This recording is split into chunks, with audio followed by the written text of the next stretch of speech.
Olá, muito boa noite para você que nos acompanha aqui na Record News. Muito boa noite para você que nos acompanha também no nosso portal de notícias, o ND+. Estamos começando o nosso Conexão ND desta noite de sexta-feira. Hoje, gente, tenho a felicidade de receber a Idaira Amoretti. Ela é psicóloga e psicanalista, porque em época de crianças em casa, em função da pandemia, o Conexão ND vai abrir espaço para falar dos cuidados redobrados que precisamos ter com essas crianças e abre espaço também para falar da importância dos estímulos para o correto desenvolvimento dessas crianças. Idaira Amoretti, muito boa noite, obrigada por ter aceitado o nosso convite. Boa noite, Márcia, boa noite a todos. É um momento em que a gente não pode esquecer de redobrar ficou um horror, né? Vamos de novo? Desculpa. Desculpe, Daira. Imagina.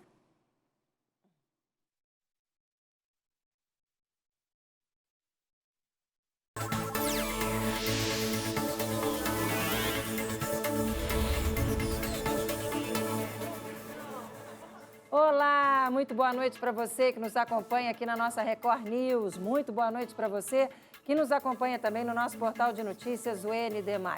Estamos começando o Conexão ND desta noite de sexta-feira.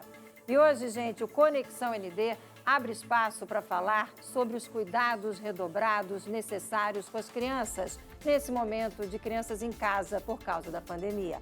Claro, vamos falar também sobre a importância dos estímulos para o correto desenvolvimento dessas crianças. Para falar sobre tudo isso, hoje o Conexão ND recebe Idaira Amoretti. Ela é psicóloga e psicanalista. Oi, Idaira, muito boa noite para você. Obrigada por ter aceitado o nosso convite. Boa noite, Márcia. Boa noite a todos. É um prazer. Oi, Idaira, nos últimos dias, uma imagem de uma menininha muito sapeca, chamada Laurinha. Daqui a pouquinho eu vou pedir para a Joyce, da nossa produção, colocar essa imagem na tela. Mas essa imagem chamou muito a atenção de todo mundo. Essa menininha com menos de 1 ano de idade, empurrando uma escada, subindo na janela e a mãe ali acompanhando. Então, nessa imagem, me chamou a atenção a questão dos cuidados que a gente precisa ter com as crianças em casa e me chamou muito a atenção também a questão do estímulo, da importância dos estímulos que a gente pode dar para as crianças. E é a partir daí que eu queria começar conversando com você hoje. Aliás, eu queria te perguntar se essa menina Laurinha te lembra alguém. A Laurinha empoderada. Esse vídeo eu recebi da minha mãe na semana que foi lançado e a minha mãe me perguntava, essa bebê te lembra alguém? Lembra eu, né? Eu com 3 anos de idade, minha mãe me pegou no muro da casa, andando, desfilando em cima do muro de salto alto, com o salto dela. E Daira, então vamos colocar, Joyce, por favor, vamos colocar na tela aí essa imagem que eu estou comentando, que eu estou falando. Tá aí, obrigada. Tá aí, olha a Laurinha, gente, prestem atenção nessa cena. Olha isso. Se você não ela é viu, muito segura, ela é muito segura. Para quem não viu, tá aí a oportunidade. Para quem já viu, vai ver de novo. E com certeza vai ficar na angústia que eu fiquei. Eu, pelo menos, fiquei muito angustiada. Meu Deus, essa criança vai cair, essa menina vai cair. E Daira, e você? Quando você viu, você pensou o quê? Eu fiquei torcendo por ela. Vai, Laurinha, vai, Laurinha. Olha isso, gente. Ela vai subindo e o que me chama a atenção, Idaira, é que ela não olha nem para trás, né? Ela está muito segura. Não, ela olhou quando fez os primeiros movimentos pegando a escada, ela olhou para a mãe, provavelmente não viu nenhum movimento de recusa da mãe, dizendo para não fazer, e por isso ela continuou. Né? Me pareceu que ela só foi buscar a afirmação inicial e depois não precisava mais da autorização da mãe, ela muito segura, realmente. É um bebê que deve estar sendo estimulado para ser autônomo, independente, isso é muito positivo. É claro que temos que pensar sempre nos cuidados. Por exemplo, eu, se fosse a mãe da Laurinha, tiraria essa escada daí, né? Porque a Laurinha pode pegar essa escada no momento em que a mãe esteja tomando banho, que a mãe esteja ocupada e não esteja próxima dela. Porque, claro que, por mais que seja um bebê estimulado, pode acontecer alguma coisa. A mãe estava perto, qualquer coisa a mãe estaria ali e iria socorrer. Tanto é que no final a mãe para a gravação exatamente para ir atender a Laurinha. É essa impressão que dá, né? Ó, porque ela quase escorrega, tá vendo? Ó, aí a Laurinha faz cara de quem não estava sabendo sair da situação, a mãe desliga o celular e vai ali socorrer. Tá muito lá perto, né? Tá repetindo a cena. Realmente, você fala agora, a gente fica pensando, imagina ela fazer isso sem ter alguém ali do lado, porque aí, dessa vez deu certo, né?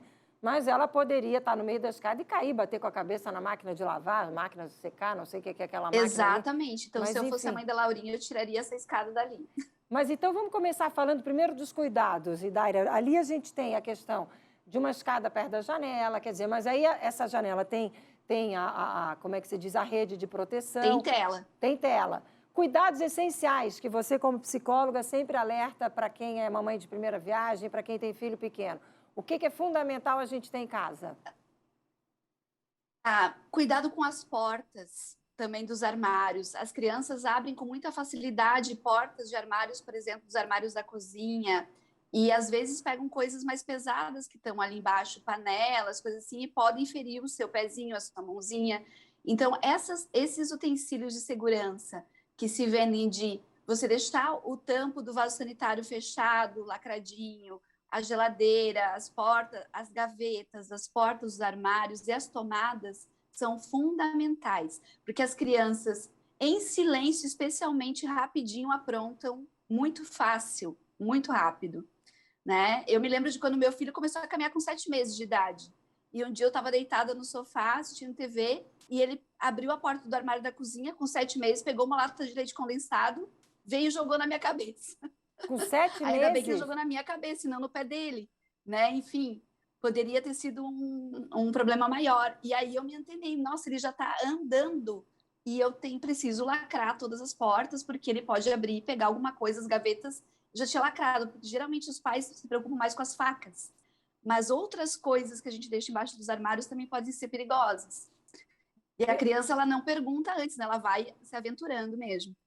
Eu tenho muita preocupação com material de limpeza, com esses produtos que têm cara de coisa gostosa, um detergente rosa, enfim, coisas que atraem a criança que daqui a pouco está tomando e é óbvio, aquilo é um risco enorme. Isso eu vou te dizer que é um hábito que eu tenho os meus 2 filhos adultos e eu não perdi ainda. Tudo para cima. Também não perdi o hábito de cozinhar com as bocas de trás do fogão. Isso é um hábito que eu acho que eu adquiri quando eles eram pequenininhos e não perdi mais. Eu só cozinho com as bocas de trás do fogão. Acho que é até uma segurança para a gente também. Né? Interessante você falar isso. E isso é muito importante cuidar. Interessante você falar isso porque eu tenho pânico de ver o cabo da panela para fora. Porque você está com a panela ali no fogo, quando o cabo está para fora, me dá a sensação de que alguém vai passar, vai bater ali. E isso não é só para criança, é para adulto também, pode. Né? Também, exatamente. Então, outra coisa que eu não faço é deixar, quando a gente vai colocar a louça para escorrer, as facas, eu boto as pontas viradas para baixo no escorredor. Porque a gente mesmo ali pegando as coisas de louça pode raspar, pode bater. Então, são cuidados que a gente vai adquirindo quando os filhos são pequenos, que a gente não precisa perder mais também. Porque sempre pode ter uma criança visitando em casa. Então, acidente é tudo o que a gente não poderia ter evitado. O que a gente pode evitar já não é mais acidente. Então, tentar antecipar, prevenir o que daqui eu posso fazer para deixar minha casa segura e eu também ficar mais tranquila.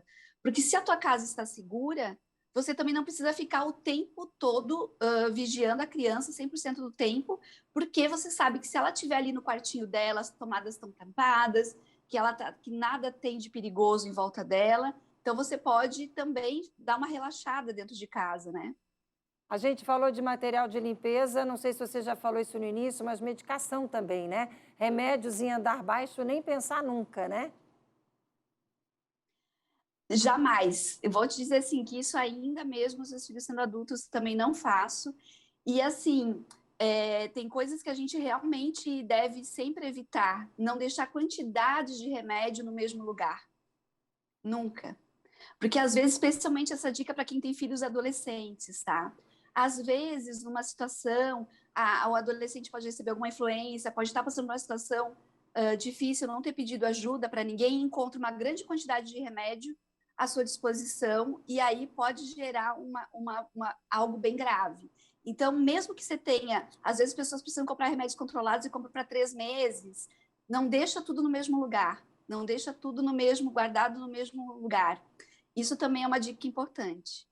Nossa, que importante você falar até para pais de adolescentes. Veja, a gente está aqui falando, pensando nas crianças mais jovens, menores, mas com idade menor. E agora você falou e eu fiquei pensando, principalmente nesse momento, né? O que você tem sentido, Idaira? A gente vai voltar já já a falar sobre a Laurinha, quero falar sobre o estímulo daquela menina que me chamou realmente muita atenção, mas antes vamos fechar essa ideia dos cuidados aí com essas crianças em casa e adolescentes em casa. O que você tem sentido no teu consultório? Muita tristeza e os adolescentes, especialmente, muito introspectivos. Então, os pais podem estar achando que seus filhos estão passando por tudo isso com tranquilidade, mas eles só não estão demonstrando tudo que está por dentro. Então, assim, tanto as crianças quanto os adolescentes quanto os adultos estão sentindo, não poderia ser diferente. Todos nós vamos sentir em maior ou menor grau. Mas um adolescente calado, quieto no canto dele, ouvindo música o dia todo, não significa que ele esteja bem. Então, é bem importante os pais sempre estarem se colocando para perguntar, para dizer, olha, queres conversar sobre alguma coisa? Vamos assistir um filme, chamando para fazer alguma coisa junto, para passar mais tempo, tempo agradável, tempo que o adolescente goste de sair, né, para ele sair do quarto dele e algo que ele goste de fazer. Então, que os pais se coloquem nessa posição de estar próximo aos filhos e deixar as portas abertas para se ele quiser falar. Porque os adolescentes estão muito introspectivos e estão manifestando pouco que estão sentindo para a família. Aliás, eles já são, né? De praxe, o adolescente já é mais fechado. E você acha que nesse momento de pandemia está pior ainda? Sim, porque agora eles têm todos os motivos do mundo para não querer sair da caverna, né? Que eu brinco que quarto de adolescente é caverna, que geralmente é escuro e úmido, porque eles não querem nem abrir para ventilar. Boa! E eles querem escuro, o adolescente quer escuro e solidão lá dentro daquele quarto, só eles lá dentro. Mas daí, assim, essa interação com os amigos, por exemplo, que está sendo virtual, os amigos também não estão 100%, estamos todos passando por isso. Então, a rede de apoio do adolescente também está passando por dificuldades. Então, por isso que é importante os pais olharem e dizer assim, nossa, ele está escutando música, as músicas que ele sempre escuta, está lá tranquilo, sereno no quarto dele, está tudo bem. Não significa que ele não esteja com sentimentos dolorosos dentro dele. Então, tentar chamar para fazer coisas que o adolescente gosta. Não adianta tentar chamar o adolescente para fazer coisa que você gosta, né? É para fazer coisa que o adolescente gosta de fazer. Perguntar, tua banda favorita lançou música ultimamente? Quero escutar. Buscar a tradução das letras das músicas que os adolescentes estão escutando, fundamental. Porque às vezes você escuta aquela melodia, acha tão bonitinha, vai ver a tradução da música, é extremamente depressiva. Não significa que aquela música vai ser uma influência, significa que aquele adolescente pode estar num momento mais depressivo. Então, tentar entender a partir das coisas que o adolescente está vendo, que jogos ele está jogando, tentar jogar junto, tentar assistir as séries e os filmes que ele está assistindo junto, até para debater, para dar sua opinião e escutar a opinião do adolescente sobre o que o personagem está passando. Então, tentar se aproximar do adolescente através daquilo que ele gosta. E propor assim, olha, você gostaria de repente, fazer uma programação diferente nesse momento, nessa rotina? Você gostaria de fazer alguma modificação?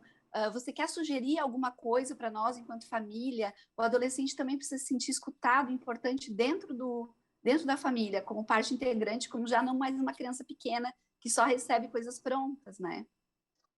Olha, muito importante o que você está falando. Olha só, a gente começa o bate-papo querendo falar de criança pequena, de cuidados, de estímulo, e de repente você traz essa informação tão importante. Os adolescentes também, obviamente, estão dentro de casa, as aulas não estão acontecendo, desde crianças até adolescentes.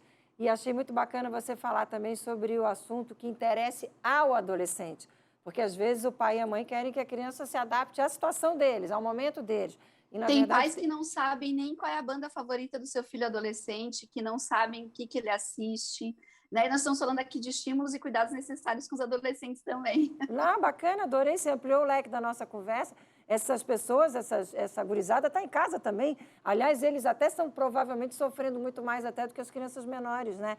Porque estão fora do convívio, estão longe de ter o convívio com as crianças, com os amigos, enfim, só virtualmente, como você mesma disse. Bem bacana. E a criança consegue fantasiar um pouco mais a situação, consegue lidar com recursos mais lúdicos. O adolescente recebe a realidade nua e crua como a gente.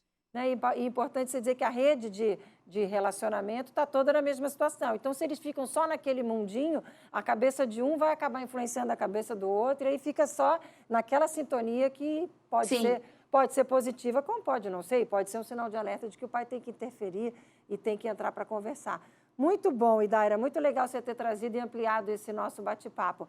Mas eu vou voltar para a Laurinha. Deixa eu pedir para a Joyce botar de novo a imagem da Laurinha na tela. Bota lá, Laurinha, Joyce, por favor. Eu queria agora, a gente já falou dos cuidados com a escada, que não deveria estar ali, obviamente, depois que a mãe da Laurinha fez esse registro, com certeza ela tirou a escada dali. A janela está com tela, enfim. Agora, vamos falar do lado do estímulo. Essa, com certeza, é uma criança, uma bebezinha muito estimulada, né, Idaira? Sem dúvida, a gente percebe desde pequenininho, aquele bebezinho que é posto bastante no chão assim com um edredom, com alguma manta, para que ele possa se movimentar mais do que ficar só preso em algum lugar pequenininho, né? Numa cadeirinha ou num chiqueirinho, que é chamado, pelo menos antigamente era chamado chiqueirinho, né? Não sei como é que... Eu continuo chamando chiqueirinho. Eu também. Né? Aquele cercadinho. Um bebê que é estimulado desde sempre, se o objeto que ele estava brincando caiu mais para longe dele, a não ir o adulto lá direto e pegar ele, entregar, ver o que o bebê vai fazer, como é que ele vai tentar resolver essa situação. Então, permitir que o bebê faça suas descobertas e tente ser o mais autônomo possível dentro da sua faixa etária de desenvolvimento, resulta em bebês assim seguros e mais autônomos. Isso é sensacional. Quem olha a Laurinha vai falar assim, a Laurinha empoderada. Quem olha a Laurinha, pensa se ela vai crescer buscando o que ela quer, né? Eu fiquei na dúvida e fiquei pensando, tentei buscar na memória, mas tempos atrás, eu quando criança, você quando criança, a gente não foi tão estimulado assim como hoje em dia as crianças são, né? Ou eu estou errada nessa percepção? Não. Eu fui uma exceção. Inclusive, eu fui a única das irmãs que tinha essa característica, assim, e o meu pai incentivava. Então, a minha mãe não, a minha mãe era a mãe do cuidado, né? E o meu pai me inscreveu uma vez, com 3 ou 4 anos de idade, numa viagem da escola escondido da minha mãe. Porque a minha mãe não queria que eu fosse, meu pai autorizou e eu fui na viagem. Você tinha 3, 4 anos de idade? Então, assim, geralmente, antigamente, os cuidados eram os filhos todos em volta, assim, cercadinho, em volta da mãe, brincando no quintal, na rua. Tinha uma liberdade maior, mas não era um estímulo desse desenvolvimento individual, Márcia. Era um desenvolvimento mais coletivo, mais social, aquelas brincadeiras de rua com os vizinhos ali. Esse desenvolvimento, porque os bebês, antigamente se considerava que os bebês quase não sabiam quase nada. Eu fui uma bebê, quando eu nasci, eu era enrolada naqueles coelhos que eu não conseguia mexer os braços ou as pernas. Né, daquele jeitinho assim de que bebê era igual o pão, diziam, né? Tem que ficar quietinho, quentinho para crescer no forno, paradinho. E não é assim, né? O bebê precisa ser estimulado desde muito cedo a receber a fala, a verbalização. A gente não deve esperar um bebê ter 7, 8 meses e estar entendendo o que a gente fala para começar a falar com ele. A gente fala desde a barriga, né? Colocar os bebês nos berços, tem coisas muito legais para estimular. Você pode botar esses móveis que ficam na parede, no berço, no teto, em vez de ligar no automático, os meus filhos nem tiveram automático, era aqueles de pano mesmo. Eu prendi uma fita, dessas fitas de cetim mais larga, e amarrava no pezinho deles. Aí eles faziam um movimento para mexer o móvel. E aí o bebê vai descobrindo que quando ele para, o móvel também para. E aí o bebê começa a descobrir que o corpo dele também interage com o mundo. Então, proporcionar esse tipo de estímulo atualmente é feito muito mais do que antigamente. Antigamente, a gente ia começar a desenvolver a coordenação motora na pré-escola, já na escola. Não tinha os estímulos de coordenação motora fina que a gente conhece dá hoje para os nossos filhos, né? Desde muito cedo. Agora, você falou há pouco do seu filho que com 7 meses abriu o armário, pegou uma lata de leite condensado e jogou na sua cabeça. Criança com 7 meses já caminhando. Para quem está nos acompanhando, é mamãe, está com o bebezinho, porque as mulheres gostam muito de fazer comparação, né? Meu filho já está falando, meu filho já está andando. O que é certo e o que é errado no que diz respeito a começar a andar, começar a falar? Existe alguma relação entre essas atividades?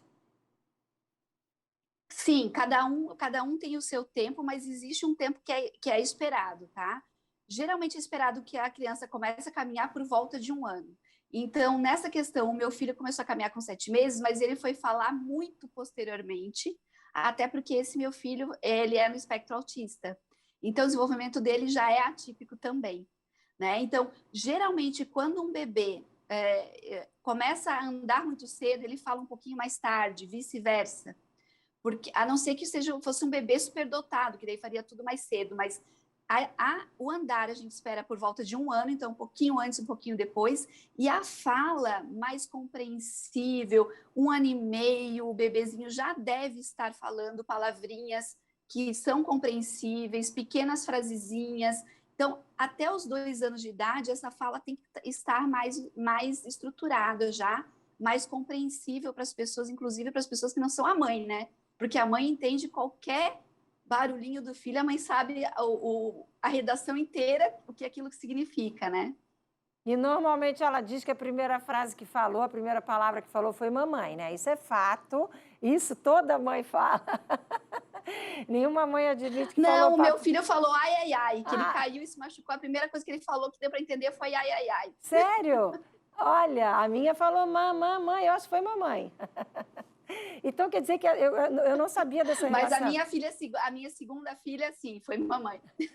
Essa relação eu não conhecia. Então, se começa a falar antes, vai demorar mais para caminhar. Se começa a caminhar antes, vai demorar mais para... A não ser... exato, porque nós temos habilidades múltiplas, só que geralmente cada pessoa, cada indivíduo, cada sujeito vai ter facilidade mais em uma ou duas. Então, não existe essa... É muito raro alguém que tenha facilidade em mais de uma.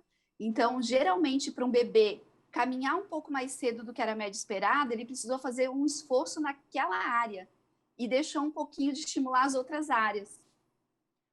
Bom, muito bacana essa tua fala. Com essa fala eu vou encerrar esse primeiro bloco. E, Daira, eu vou te convidar para continuar com a gente, porque você falou agora há pouco do seu filho que tem autismo.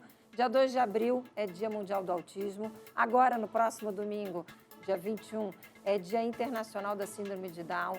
E para crianças que têm síndrome de Down, para crianças que têm o autismo, o estímulo também é super, hiper importante. No próximo bloco a gente fala sobre esse assunto. Nossa, então, muito. Que bom, Idara, fico feliz que você goste desse assunto, porque vai ser o tema depois do nosso intervalo. Espero que continue aí, você que nos acompanha também. A gente vai rapidinho e volta conversando com Idara Moretti. Até já!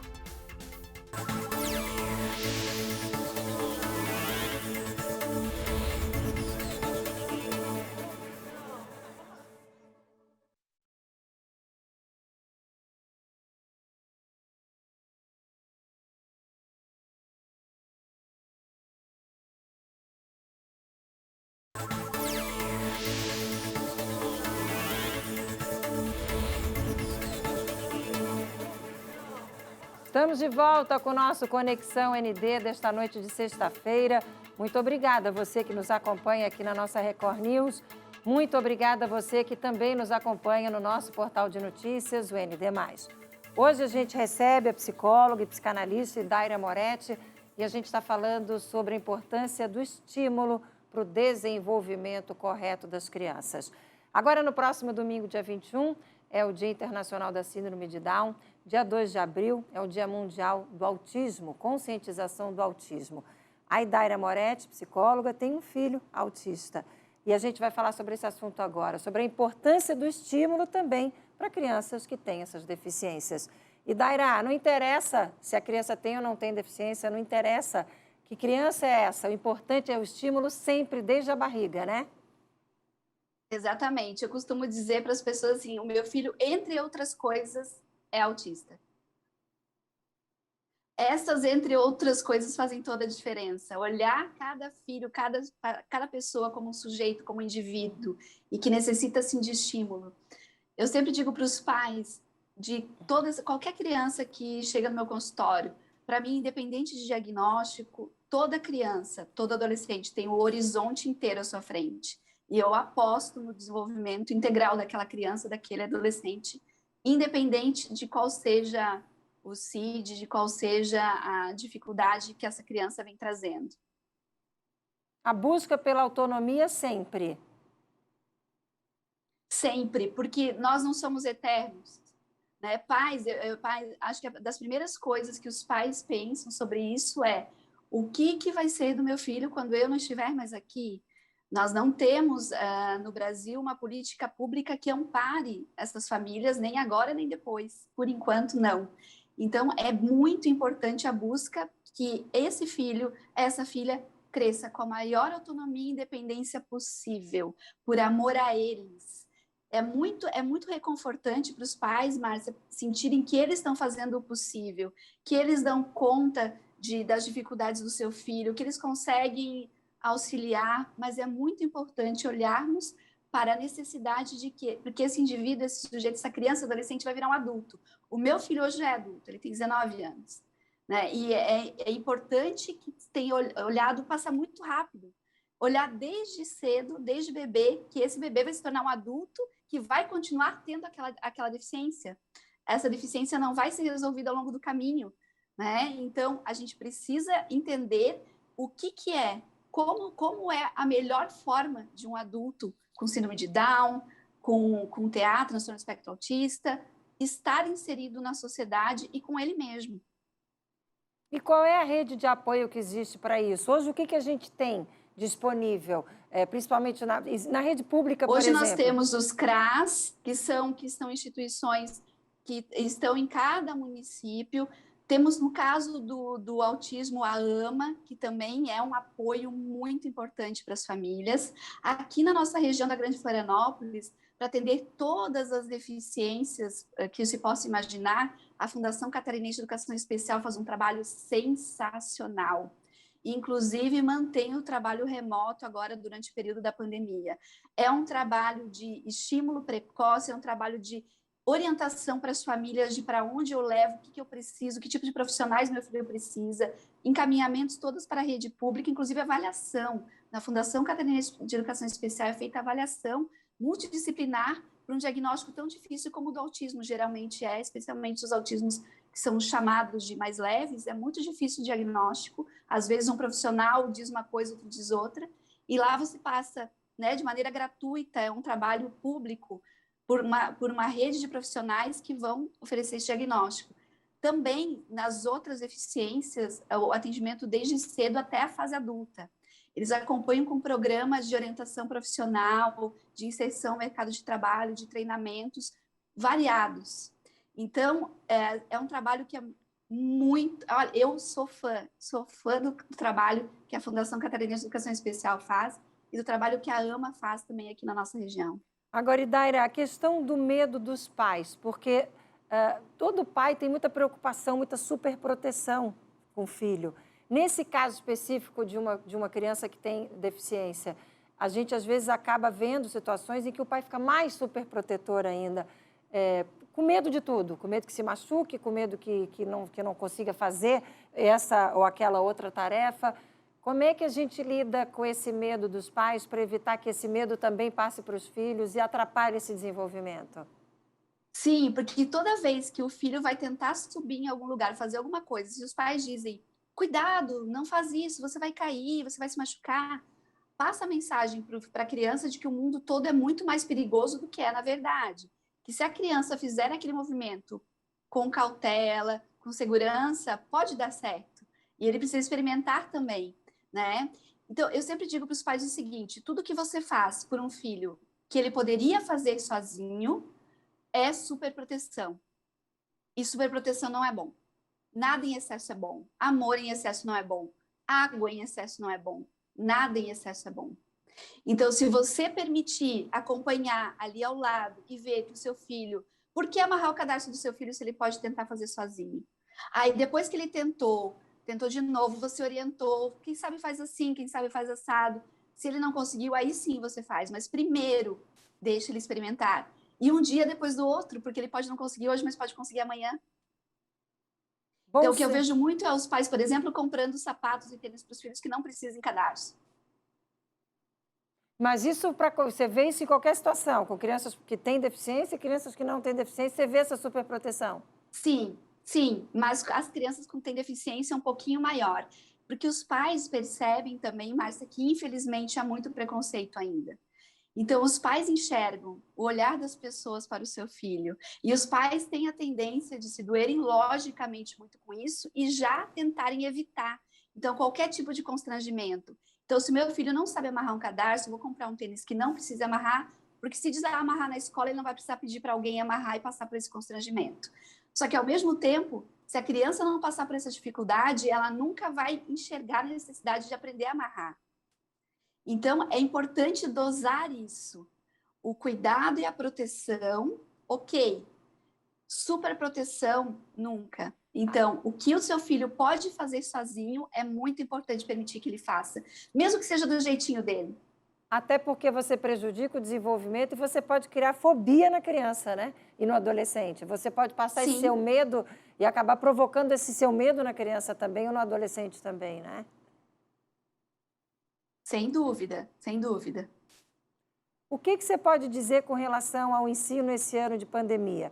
Porque na escola a gente percebe que a falta de convívio social as crianças sentiram muito, os adolescentes sentiram muito, a gente falou agora há pouco sobre isso no primeiro bloco.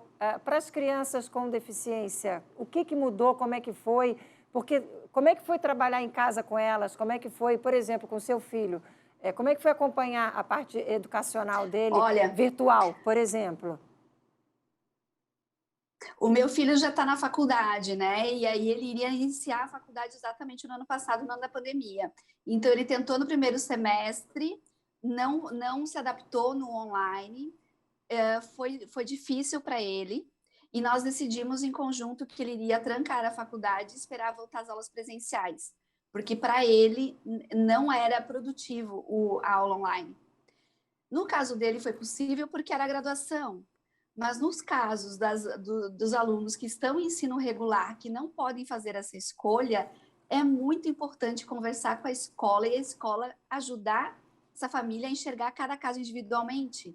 O que se pode fazer de diferente? Que tipo de atividades mandar de uma maneira diferenciada? Uma criança, um adolescente que tenha síndrome de Down, que tenha um transtorno espectro autista, um déficit de atenção, uma hiperatividade, vai ser muito difícil que seja produtivo o assistir a aula online o tempo todo como os outros. Os outros também já não estão gostando, também já estão achando que não é produtivo.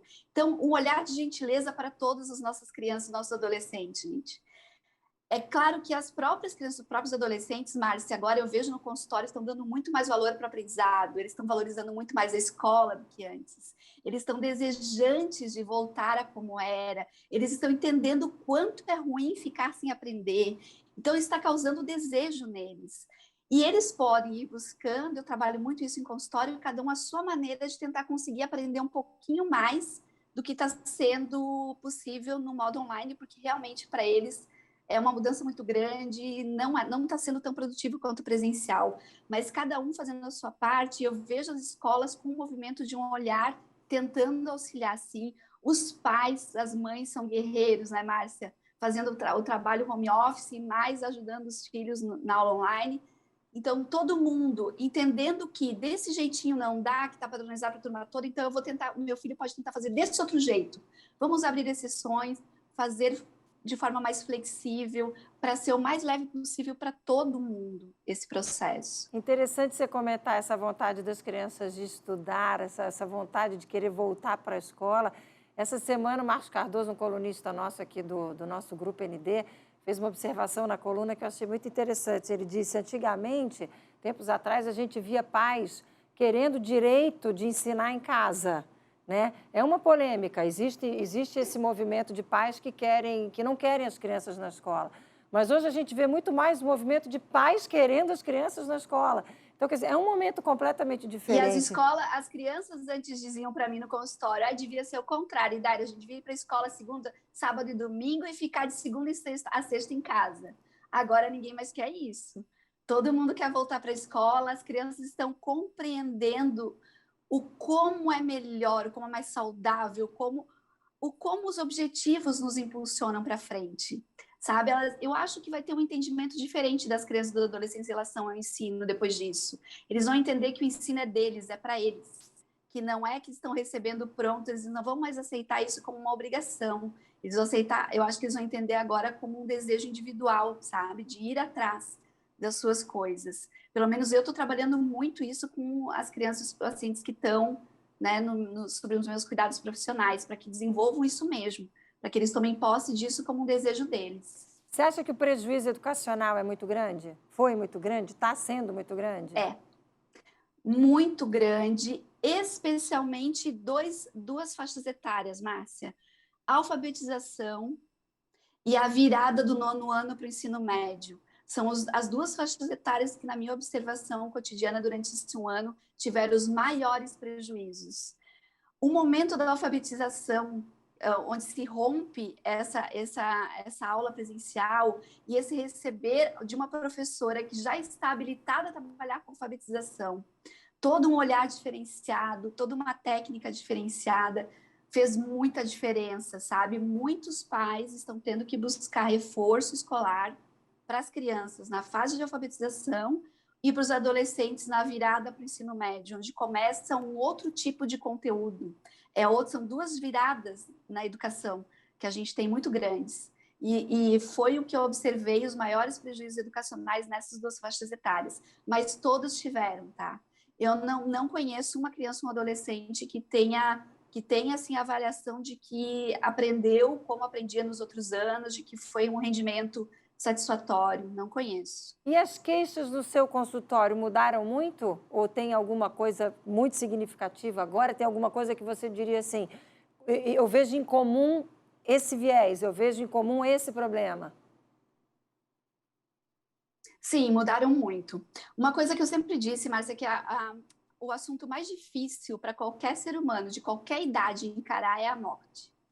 Muito adulto por aí que não tem esse assunto trabalhado e não é gostoso de ser encarado, e a tendência as pessoas irem deixando de lado mesmo e só olhar para isso quando surge um real, né? Quando isso cai no real da vida da gente, para a gente encarar.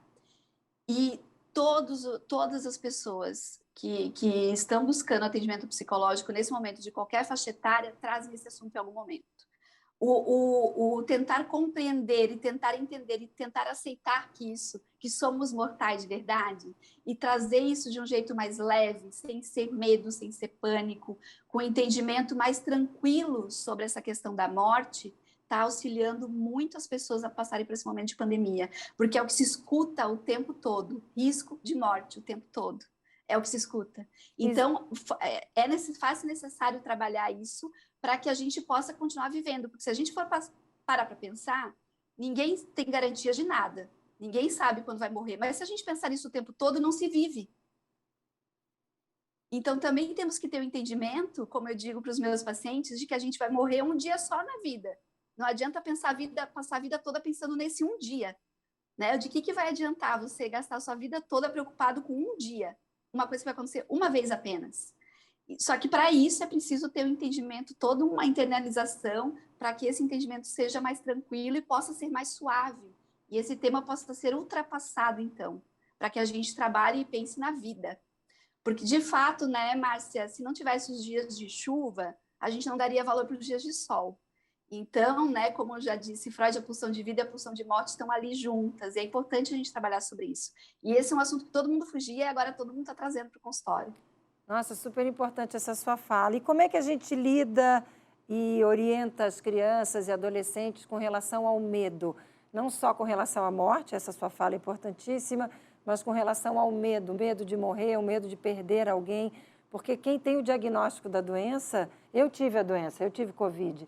E a primeira coisa que veio na minha cabeça foi o medo. Eu falei, gente, como é que vai desenvolver essa doença? Né? E aí eu tive o medo da morte, porque para muita gente evoluiu com morte. Como é que a gente lida com isso e como é que a gente orienta as nossas crianças e os nossos adolescentes? Um dos equívocos mais comuns das pessoas, Márcia, é tentar eliminar o medo. O medo não pode ser eliminado, ele faz parte da nossa vida e ele é protetor. É a gente tentar enxergar o medo com o tamanho que ele deve ter e não potencializar, porque se potencializar, ele toma conta da gente. Então, especialmente com crianças e adolescentes, os pais podem e devem puxar a responsabilidade para si.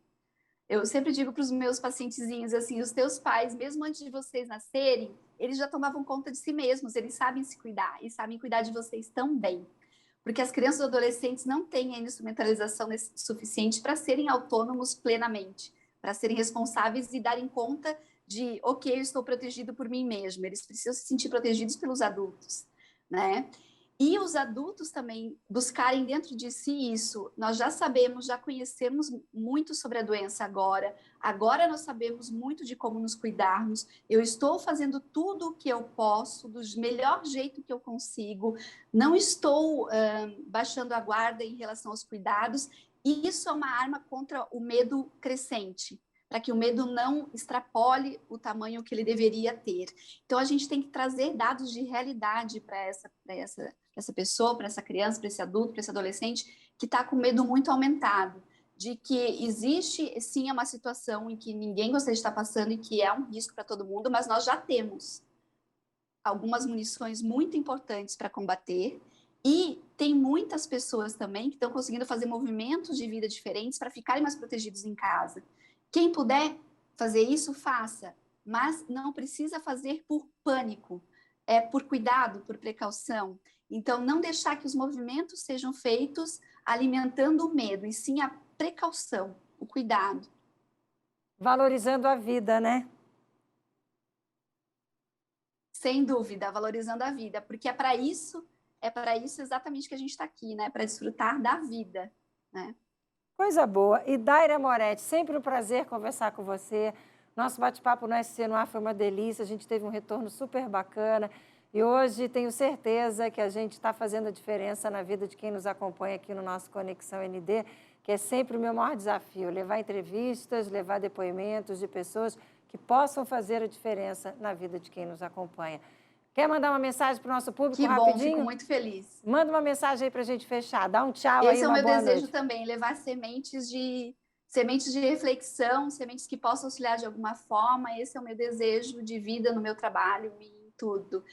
Um ótimo final de semana para todos, um final de semana de muita tranquilidade, de muita paz e de muita saúde para todos nós. E Daira, obrigada, viu? Um beijo no seu coração, sempre um prazer falar com você. Uma linda noite de sexta-feira, um lindo final de semana. Beijo para você, até a próxima. Obrigada, viu? Gente, um grande beijo, até a próxima. É assim que eu vou encerrando o nosso Conexão ND de hoje. Muito obrigada pela companhia. Aproveite o seu restinho de sexta-feira, curta o seu final de semana com cuidado, seguindo as regras aí, todas as regras que a gente tem falado todos os dias para a gente preservar a vida. Ótimo final de semana, segunda-feira cedinho, 6h30 da manhã, ao vivo, estarei esperando por vocês no nosso SC no Ar. Beijo no coração e até segunda. Tchau, tchau.